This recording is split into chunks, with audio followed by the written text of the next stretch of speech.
Stocks will probably go much higher in an inflationary world that we live in, but measured in gold ounces, I think gold will massively outperform the stock market over the next couple of years. And so the big money doesn't want the world to know that they don't trust the system anymore. So they're quietly accumulating gold, shedding treasuries, doing so very, very quietly through the over-the-counter market, lying about the numbers, being caught on it. If it became very obvious that this is a rush to protect themselves from what they see as ultimately higher inflation, higher yields, lower bond prices, less demand, it would be a rush through a revolving door. And well, if you're going to front load all the debt issuance, take it from the back end, move it to the front end, and then pin the rates to the ground, might actually give you something to think about. Like, that could actually maybe even work. I don't know. I guess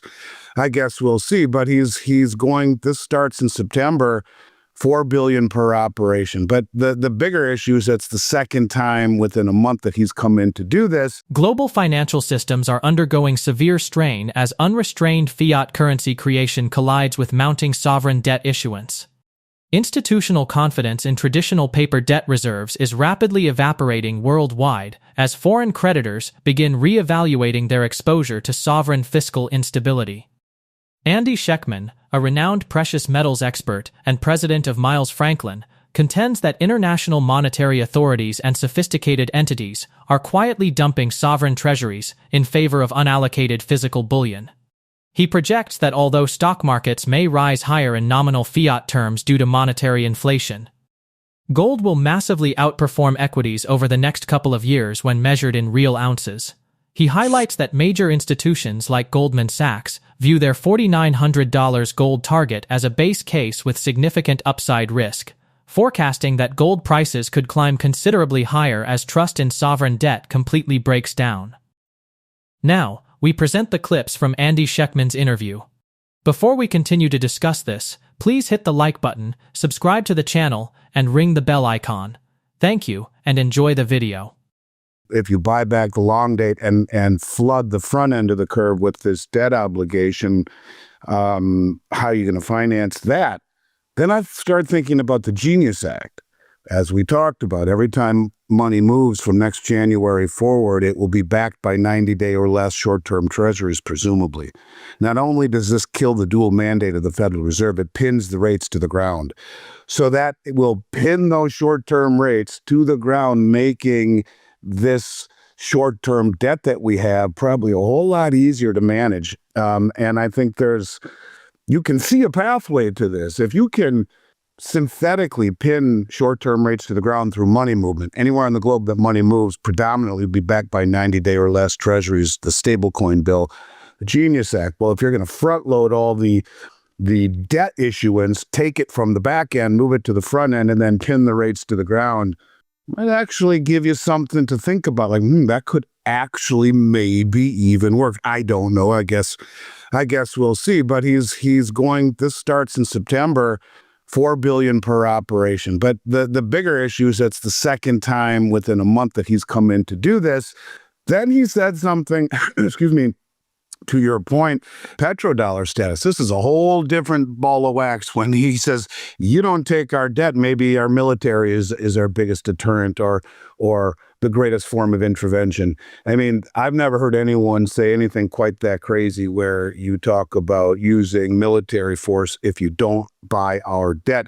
Frankly, the whole concept of owning someone's debt and calling it an asset to me has always been kind of strange. But nonetheless, that's how far down the road we've gone. And, people need to understand that our standard of living has been at the behest, if you will, or the good graces, rather, of our foreign creditors who have lent us money willingly in exchange for our treasuries, which are supposedly this very liquid, well-defined market across the globe. And you see exactly what happens when the biggest holder of our debt decides they need to sell some of their treasuries to buy dollars, to then sell those dollars to buy yen to prop up their yen. No, you can't do that, they say. You can't do that, you'll destabilize everything. Well, that's the fallacy here. And I think what we're witnessing is that, what is it, the emperor has no clothes kind of thing. Well, it's supposed to be this massively liquid, well-defined set of rails that very quickly, when 50 billion wants to be sold, well, no, you can't do that,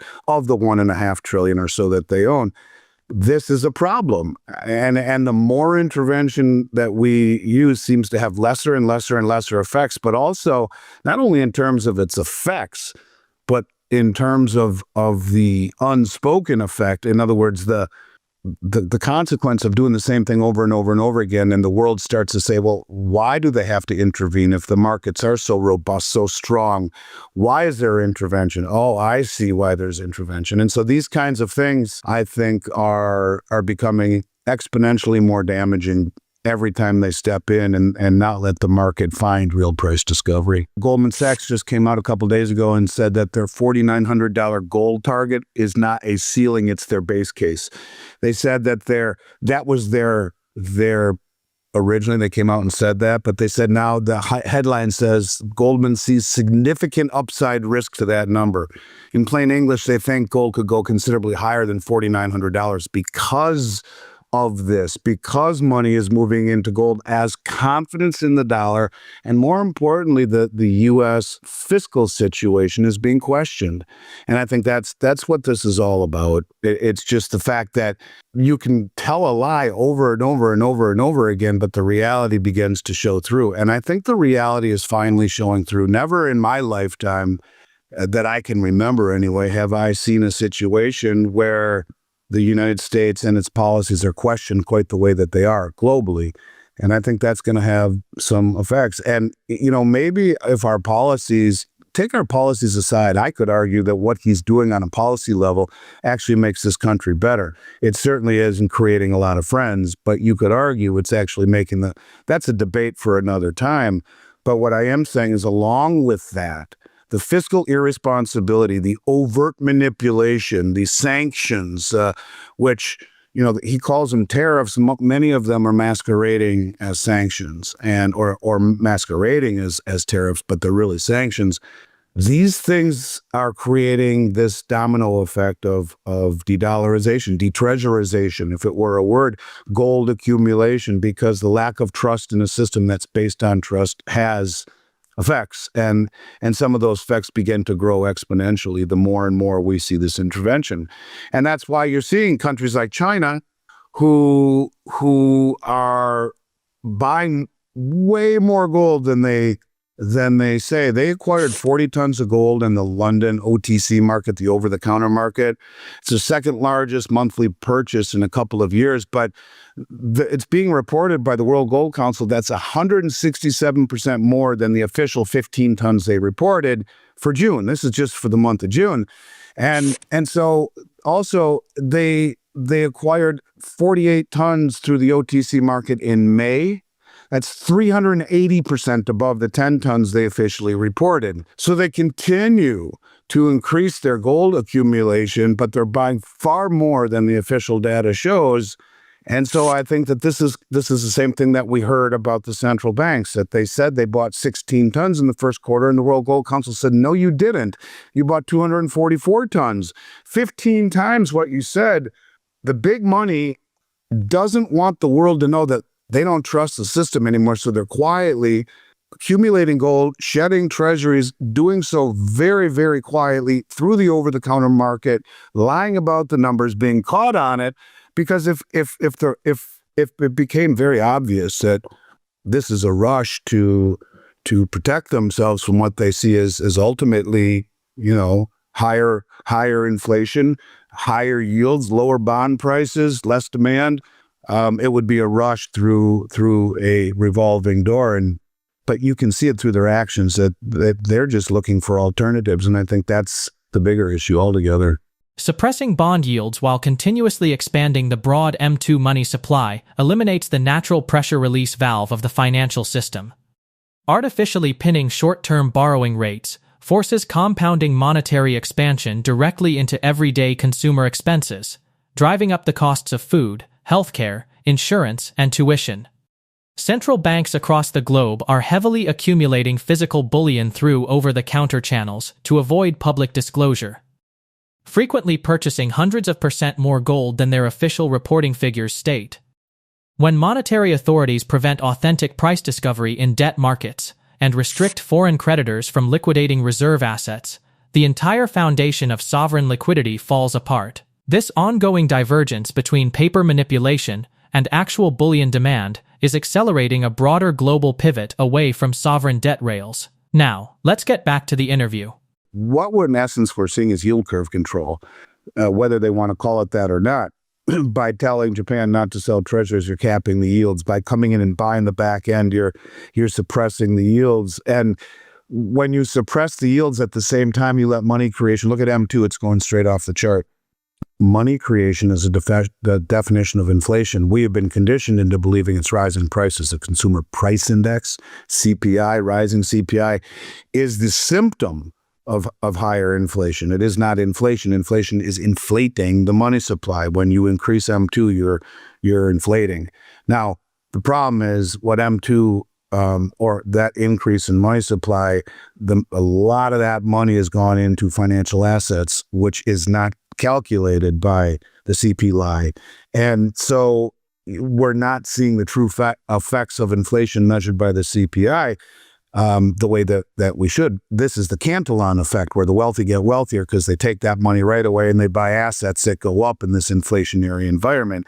The rich get richer, the poor get poorer, because the poor have to face the inflation that is pummeling into the system in the face of rising prices of staples that you need every day: food, tuition, insurance, healthcare. All that stuff is going higher, and very little of it is actually identified in the CPI. And so you have a situation right now where if you're going to cap rates, if you're going to continue to push money through the system and cap rates, which is the pressure release valve, when you pump money into the system, the way that the pressure is released is through higher rates. Because if you're going to inflate the money, you need higher rates to attract buyers of our debt. Well, why would I buy your debt if you keep inflating it? I need a higher rate to compensate for that. But if you cap those rates, this is again suppressing Mother Nature, then it has to blow off somehow, and it does so in the form of price inflation. And you will see things get much more expensive. And this is why the wealthy people continue to buy assets. They will appreciate, but the things that we need for everyday living will go up commensurate, but it won't bother the people who are making lots of money in their investment portfolio. It will kill a lot of people who are just barely getting by. It's awful, and it will increase. And I think that's the biggest issue here, is that if you want to survive this, it's not even about profiting. I mean, you could in the right situation, but it's more along the lines of holding assets, whatever those assets mean to you. I don't want people to think that, yeah, you got to buy gold and silver, it's the only thing you can own, because I don't really believe that. I think it might be the best things that you can own, but assets in general will appreciate in an inflationary world. And I think when you're trying to think which asset should I own, think in terms of liquidity. What is your liquidity need? And, you could own great real estate that appreciates, but you have very poor liquidity. You could own stocks, and they'll probably appreciate very well in an inflationary capacity that we are in. Forget about how overvalued the stock market is, and forget about perhaps it's going to crash. Forget about all that.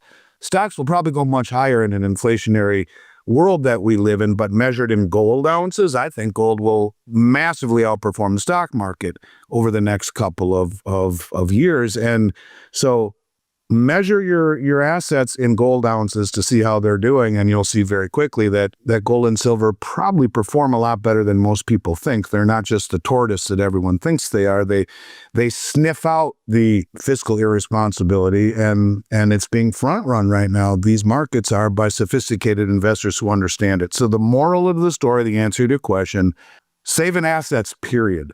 Best you can. And even if it's just a little bit every paycheck, even if it were an ounce of silver or a tiny bit of Bitcoin or whatever it is to you, that's the way to survive and maybe even thrive in this environment that I believe will become much more costly in terms of inflation and the irresponsibility that our fiscal policy has, coupled with the yield curve control / lack of demand for long-dated treasuries. All of this is getting kind of serious, I think, and this is now more than ever the time to hold assets. Persistent currency debasement intensifies the systemic wealth divide driven by the Cantillon effect, allowing institutional entities to capture freshly created liquidity and purchase appreciating assets while everyday wage earners absorb the brunt of rising living costs. Safeguarding generational wealth through this macroeconomic realignment requires a disciplined transition away from unhedged fiat balances and into highly liquid, unencumbered stores of value. Consistently allocating surplus capital into physical gold, silver, productive property, and scarce digital assets provides an enduring barrier against unmanageable sovereign debt obligations and systemic currency devaluation. Share your thoughts about this interview in the comment section below. If you found this video helpful, please hit the like button, subscribe to the channel, and ring the bell icon. Thanks for watching.